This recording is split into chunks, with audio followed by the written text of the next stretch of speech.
Alright, hello everybody. Welcome back to Astropsych 400. I am your host, Ned from West Virginia, and today I'll be drinking lemon tea. Old-fashioned but reliable. I'm going to be talking all about the zodiac sign Aquarius, and I do have to say that this is the final installment in this series, Astropsych 400, but I am also the host of the true crime channel, Black Box Online Radio, which is more of a YouTube-based podcast, although it is also available on Launchpad 1 now. If anyone would like to keep in touch, you can find me over there. Thank you to everyone who has listened to all of these episodes for Astropsych 400 as well. Coming full circle, as they say. Today we're going to be talking all about the zodiac sign Aquarius, so I would like to jump over to prepscholar.com, which is a site that I've used rather extensively in these recordings. I think it was one of the more reliable, more entertaining websites, and it definitely had some things that were just a little bit more eye-catching. Prepscholar.com. The 7 Aquarius traits you need to know, posted by Hannah Munoz on some date. Scrolling too fast. If you're a late January or early to mid-February baby, then your zodiac sign is Aquarius, the water bearer, who is represented by the planet Uranus. I'm not saying Uranus. And the element air. Aquarius is known for being progressive, idealistic, intelligent, and highly creative.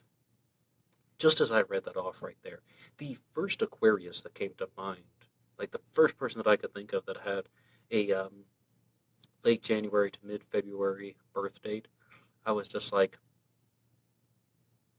that person is most definitely all of these adjectives here.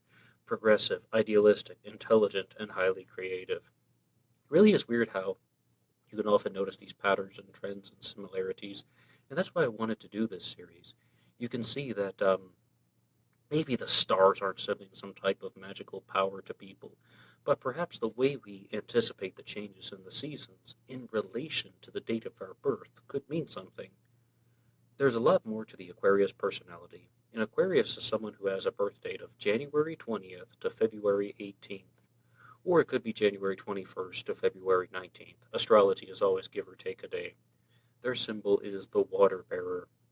When I first learned about this as a kid, that, just that there's a constellation and the zodiac sign, and Aquarius is the water bearer. The water carrier, I think, was the first way that I heard about Aquarius as a kid.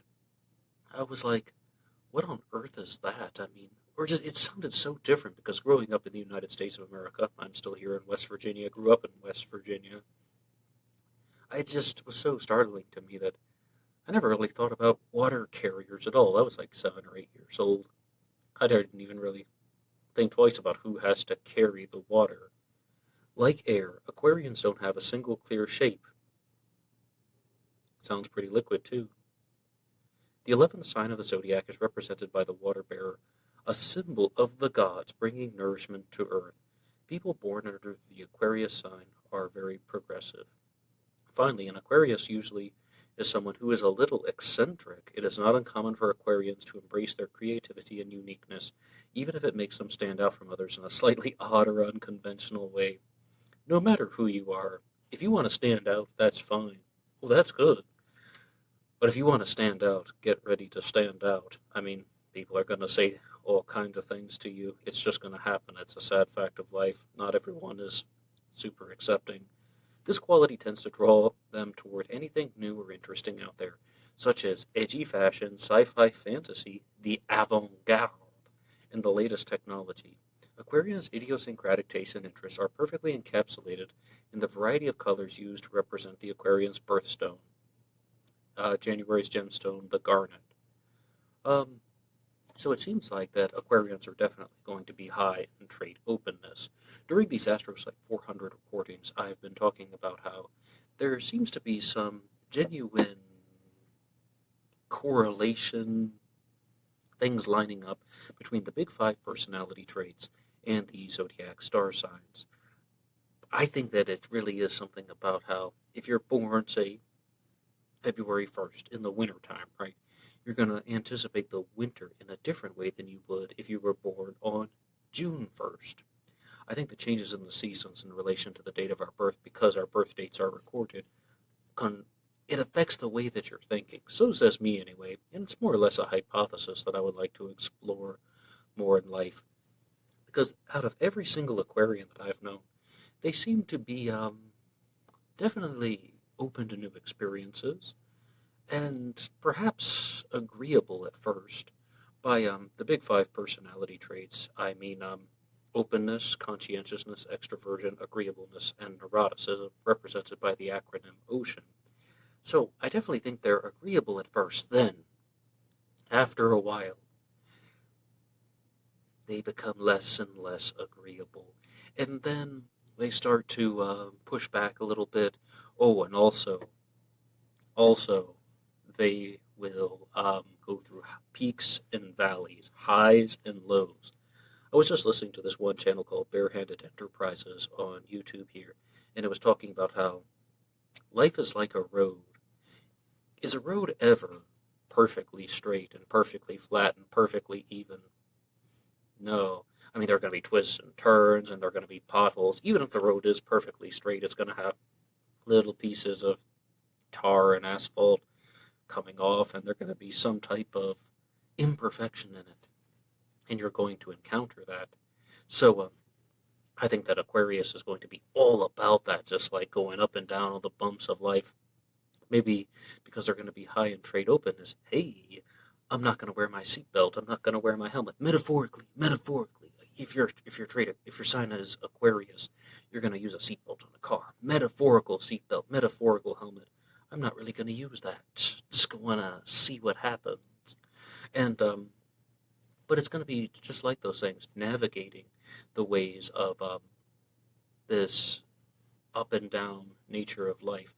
And there's a book out there by Sam Harris called The Moral Landscape that talks a lot about that, like the moral landscape of peaks and valleys. It's quite similar to that comparing life to the road.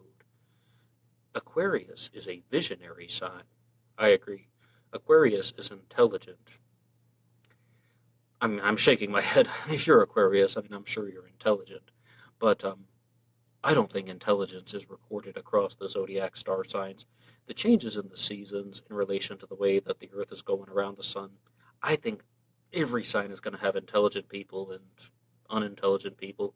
Every sign is going to have people with high IQs and low IQs. Aquarius is an original. Aquarius is cold. You're born in the winter, most likely going to be cold. And the Aquarius can be condescending. Let's put the brakes on with that. So, condescending, is that right? Well, what did I say at first? Aquarius is going to be very agreeable. Agree to go along with things. Yeah, let's have some new, open experiences together. Now I feel underappreciated and resentful. Now I am cold. Ups and downs, peaks and valleys. Hot and you're cold, yes, then you're no. I'm damn Katy Perry. Aquarius is overly idealistic. Yeah, if there is such a thing. Overly idealistic means almost like dangerous utopianism, where somebody will try to have this vision about how the world should be, and they think that it's so perfect, but what they fail to recognize is the imperfections in their own thought processes. All of us do this from time to time. Well, some people are not idealists. All of us idealists. I'm an extreme idealist. But somebody once used the phrase too ideal. We were just sitting around talking, and they said too ideal. And I said, how can something be too ideal? It's getting to the ideal, right? That's a good thing, right? And they were like, well, I guess you're right. But dangerous utopianism, that's how it can be too ideal. They have this ideal concept in their mind, but what they fail to understand is that just because they are the ones who created it doesn't mean that it's good. It doesn't mean that it's the actual ideal, because if you do have this road, right, that has the peaks, the valleys, it has the potholes, the little pieces of asphalt breaking off on the side, if life is a road, well, what is it going to? Where did it start? Birth and death? And is that it? No. It's about misery and chaos and unwarranted destruction on one end. And on the other end, you have bliss and peace and faultlessness. the lack of any type of imperfection, because if imperfections are removed, then unwarranted destruction cannot exist, because there would be no faults. Nothing could be destroyed. So you're going to encounter all kinds of things. In life, you're going to encounter the peaks and the valleys. You're going to encounter these potholes. You're going to encounter all the broken parts of the road. So it's not really so much moving toward death as it is you're supposed to be moving toward the ideal. If someone can be too ideal in their mind, or an idealist extremist, what exactly did they phrase did they use here? Overly idealistic. If someone is overly idealistic, they will think that their pathway to that ideal at the end of the road is the only pathway. And when they realize that their thought process is not perfect, there's going to be some more parts of the road are going to come tumbling down. Aquarius is unpredictable. Aquarius is all about intellectual stimulation. Those are good things. And as you see, I'm not really challenging too many of these, because out of the Aquarians that I've known, I think that this actually matches up rather closely with them. But let's go over to a different source. This is from cosmopolitan.com/UK. Everything you need to know about Aquarians, their personality traits, what they're into, and which star signs they get on best with, by Carrie Ward. Aquarians are born between January 21st and February 19th, as we said, give or take a day, and belong to the air element, along with Gemini, that's me, and Libra, who they have romantic compatibility with. Well, if I don't say so myself. And Aquarians are ruled by Uranus, which is the planet of invention, innovation, space travel, and aerodynamics. Oh, Uranus better be the planet of space travel. I am still convinced that we can live in the upper atmosphere of Uranus some way, somehow. It's going to be cool. The Aquarians are like mad professors. Aquarians are not only those who want to save the world, but they've got the engineering and intellectual smarts, and they actually do have a plan on how to do it. Oh, they have a plan, right? What were we just talking about? Overly idealistic. I know the good way to live. I'm going to be like water. I'm going to be like the air in the water.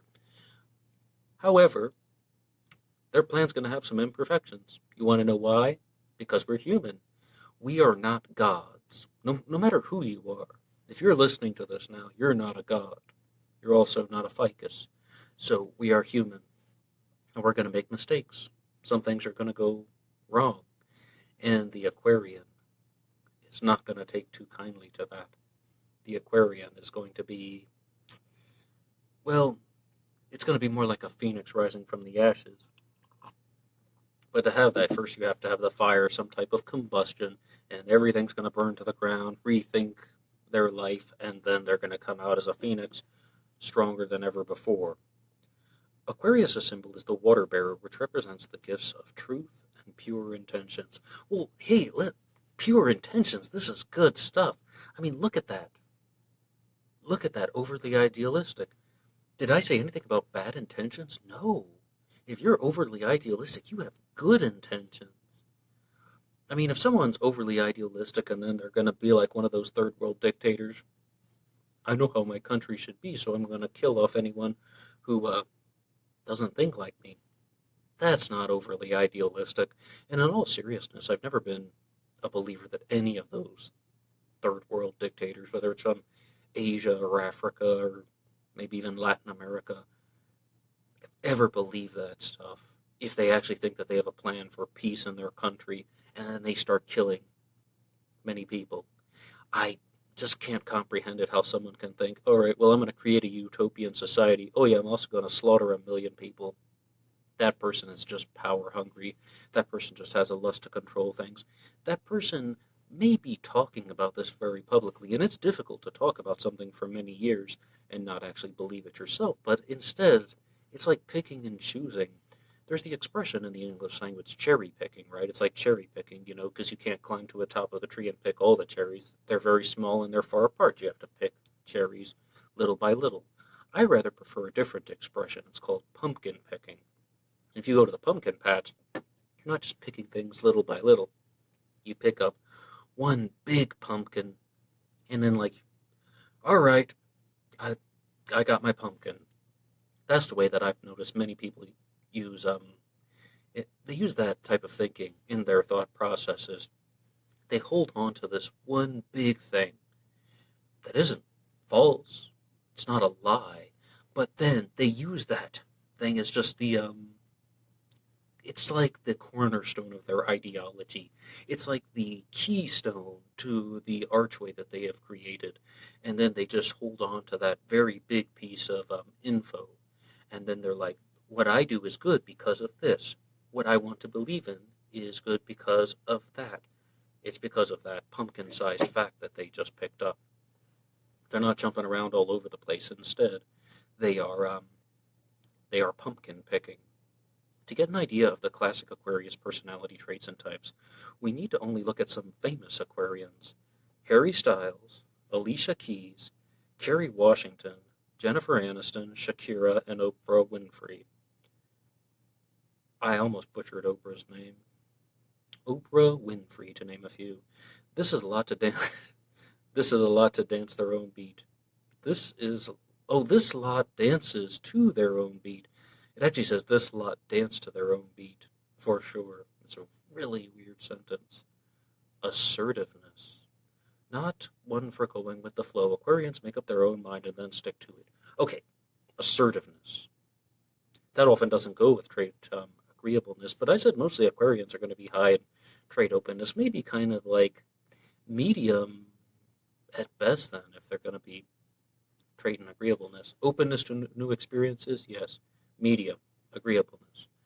Because assertiveness, it's a little bit of being a trailblazer. I know what I'm doing. I'm going to stand up. It sounds like more, if we could say anything about Aquarians so far, it sounds like they are believers. And they got a giant picture of Oprah here on a Cosmopolitan for some reason. Oh, they refer to her as the Aquarian Queen, Oprah. Did you ever hear that Oprah's real name is actually Orpah? You ever heard that before?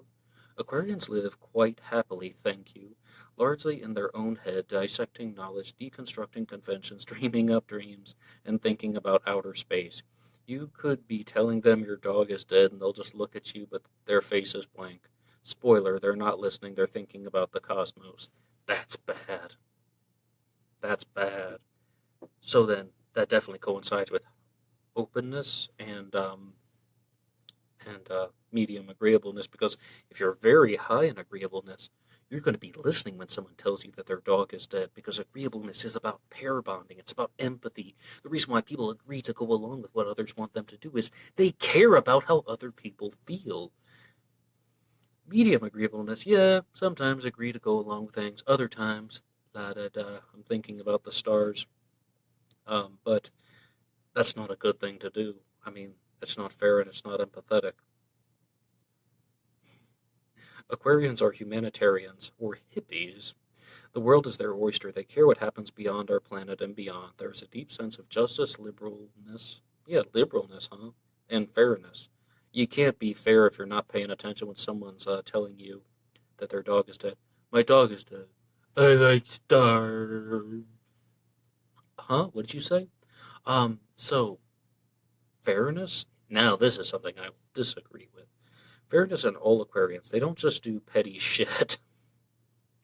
They don't just do petty shit. No, it sounds like they do selfish shit. This leads to more often than not into alternative lifestyles, campaigning, charity, and green politics. Yes, yes, yes, yes. Already coming to mind, visualizing certain Aquarians who do things like that. Charity is a very double-edged sword. Because on the one hand, people are like, you're just doing those charitable things because of how you feel, not about the actual cause. Just, I like helping people. I like doing this and I like doing that. Well, I mean, you like sharing things with people about how you feel. What about the actual result? Are you actually doing something to support a cause because you believe it's good? Not just because you like the way it makes you feel, but because there is this type of moral, ethical, or sometimes even spiritual reason to put goodness into the world and to try and remove all aspects of wrongdoing. Aquarians are independent or loners sometimes. You know, independent people can be loners, but Henry David Thoreau had a lot to say about this, but I mean, I could talk to you for like a solid hour just on how the kind of truth behind, Henry David Thoreau and Walden, the value of solitude. Some people work better when they're on their own, and it's because they have a vision. They're very thoughtful. They know how to put it into action. They know what they need to do to succeed. And once you have to cooperate with somebody, then it's a different ball game. Like just recently, I have this tent that I regularly set up for. Well, it was for a job that I was working at, and at the beginning of every shift, I would set up the tent. But then one day, somebody came over and they said, "Hey, can I help you?" And I'm like, "I know how to do this because I do this every day, right?" But once I have a partner doing the other thing, I have to instruct the other person on what to do. And then I'm only doing half of this, and I got to make sure my half is lined up with her half. And it became more difficult, even though somebody is out there doing half of the work. So I really think that is independence is a good thing, but it is a completely different skill set working with people. Like you have an independent skill set and you have a person to person skill set. Aquarians are easygoing at first, then they're going to get cold, then hot, down and up, up and down. What do we say about the road, the moral landscape, the potholes, the peaks and the valleys? A lot of these websites have been saying that Aquarians like sci-fi. This is one here on Cosmopolitan. This could manifest in literal astronaut training ambitions or more everyday interests like astrology. Aliens, binge-watching Netflix series about space travel. Wow. I also have noticed that there seems to be a very big correlation between Aquarius and something from Dr. Helen Fisher's The Anatomy of Love. There are 4 governing components of brain chemistry: estrogen, testosterone, serotonin, and dopamine. Dopamine is about like individual excitement. Serotonin is about sociable, pleasant feelings. In social situations, testosterone, I think you know what that is, and estrogen. But the thing is, though, testosterone is connected to assertiveness. And they're saying that the Aquarians are very assertive. I think it's just going to be medium assertive. It seems like there's medium agreeableness, medium assertiveness. Because if testosterone and assertiveness have any type of correlation together, estrogen is connected to thoughtfulness. And absolutely everything that you've heard in this recording is simply telling you that Aquarians are thoughtful. So it seems like there's somewhat of an estrogen-centered nature with Aquarians. Now, that doesn't mean for a second that Aquarians are only female, right? No, no. I mean, a woman can have testosterone as her governing component of brain chemistry. A man can have estrogen as his governing component of brain chemistry. I'm very estrogen-centered. That's why I do all these silly hand movements. I kid thee not. And, I mean, sometimes I think of myself as a thoughtful person. It means governing component. You're making your decisions because of that aspect of your neurochemistry. If you're dopamine centered, you're going to want to spend lots of time alone. If you're serotonin centered, you're going to want to spend lots of time in social situations.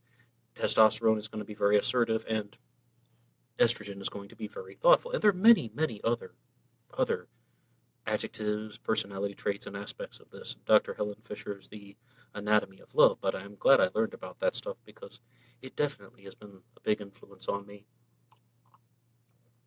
Now let's go over to a website called yourtango.com. I've never used this one before, but I always like learning about new sites, and this is written by Emily Rattay. There are aspects of your sun sign that you love and feel proud of, and others you sort of wish you didn't have to be associated with. But all zodiac signs possess a mix of positive and negative personality traits, and getting more in touch with yours can help you go a long way in terms of your personal development. In astrology, Aquarius is the 11th sign of the zodiac. Aquarius shares several personality traits with air signs such as Gemini and Libra. If your birthday falls between January 20th and February 18th, Aquarius is your sun sign. Represented by the symbol of the water bearer, Aquarians tend to be deep thinkers, thoughtfulness, estrogen, peaks and valleys too. You don't want to get caught up in a bad thought. Who love getting into the thick of problems, figuring things out, and they are able to handle abstract problems like a pro because They are outside of the box thinkers.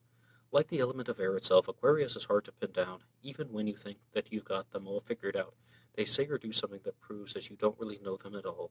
But even though it can be hard to understand what makes an Aquarius tick, it is unlikely that you'll ever doubt their main goal in life, which is to make a difference and bring the good to the world. Overly idealistic, striving toward goodness, removing the concepts of unwarranted destruction and trying to get to faultlessness and perfection. Well, their hot and cold attitude. Yes, yes, someone finally said it. Someone finally said it. Yes. There's something about having an Aquarius in your life that makes everything seem better. Sometimes. Not always. The Aquarius zodiac sign is ruled by the planet Uranus. Under Uranus, it's under Uranus. It's kind of funny. Under Uranus, Aquarius gets their penchant for rebellion. The thing about being a trailblazer is you're probably going to rebel from something, as well as their urge to constantly explore new things. The thing about being an explorer is you're probably going to rebel from something. The position of this planet also makes it easier to understand why Aquarius is so drawn to being an independent, forward-thinking person. Uranus is the planet of originality and freedom. You're free, Uranus. Therefore, Aquarius is very free-spirited. Aquarius is a fixed sign along with Taurus, Leo, and Scorpio.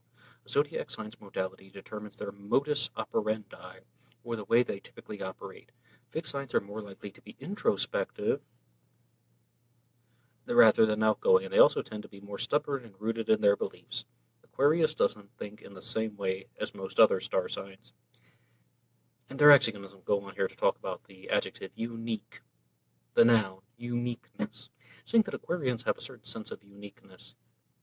Yeah, I mean, spending time by yourself in an independent way, in a thoughtful way. Like if you're the one who's coming up with all of these new ideas, they're unique. You're the only one who did it. Just you. That's what unique is. Absolutely. I mean, it kind of goes without saying, but I guess it's a point that needs to be reinforced. 5 best Aquarius personality traits. Aquarians are positive, courageous, intelligent, and creative, and reliable. Oh yeah, by the way, high in trait openness means you're more likely to be creative. Aquarians are independent as well. And the 4 worst personality traits are Aquarians are mysterious. That's not a bad thing. That's a good thing. When you read a murder mystery, they don't give away the killer's identity on page 1. There's a reason why. It's because mystery is a good thing. Extreme. Aquarians are extreme. If you're going to be an explorer, you're going to be extreme. Or if you're always on the road of life, or you're always walking up the mountains and the valleys, you're going to be a little bit extreme. Always, always, always. Extreme, extreme, extreme. Aquarians are temperamental. Yeah, if you're kind of like a little bit assertive and very thoughtful, you're going to be temperamental. No, I think this is good. Let's do this now. Yeah. Overthinkers. Oh, absolutely. The problem with overthinking is if you ever get exposed and they show a weakness in your overthinking, earth-shattering. And then tips for relating to an Aquarius. Give them attention. Don't restrict them. Intellectually stimulate the Aquarius. Stimulate the Aquarius. But, Aquarius is a perfect sign for Gemini. That's me. Perfect. Might as well go with that. Aquarius and Aries. Aries is actually very similar to Aquarius, as both signs value independence, so they still have their own life outside of a relationship. Rebelliousness and optimism are 2 traits that these also share. Good for you, Aries. But Aquarius and Aries are actually pretty close together in terms of star signs and their dates. Hey, everybody, thank you so much for listening to this series, Astropsych 400. If you haven't heard all of the episodes, I would encourage you one more time, go back and listen to all 12 of them. I just wanted to create a series to do some different things on YouTube. As I said, I'm the host of Black Box Online Radio, which is mostly a true crime channel talking about serial killers, the Zodiac Killer, but any subject is fair game. It's now going to be coming out 5 times a week, so we're going to be doing things like the Zodiac Killer Mondays, as well as a true crime talk radio segment, and the Ask Me Anything, where I respond to questions and comments. I'm going to be doing a special series on the disappearance of Donna Lass from 1970, and the Anything Goes segment on Fridays, where anything is fair game, hence the name Anything Goes. Alright, I'm Ned from West Virginia, and this is a glass of lemon tea. I will see you guys at some point in the future. Take care.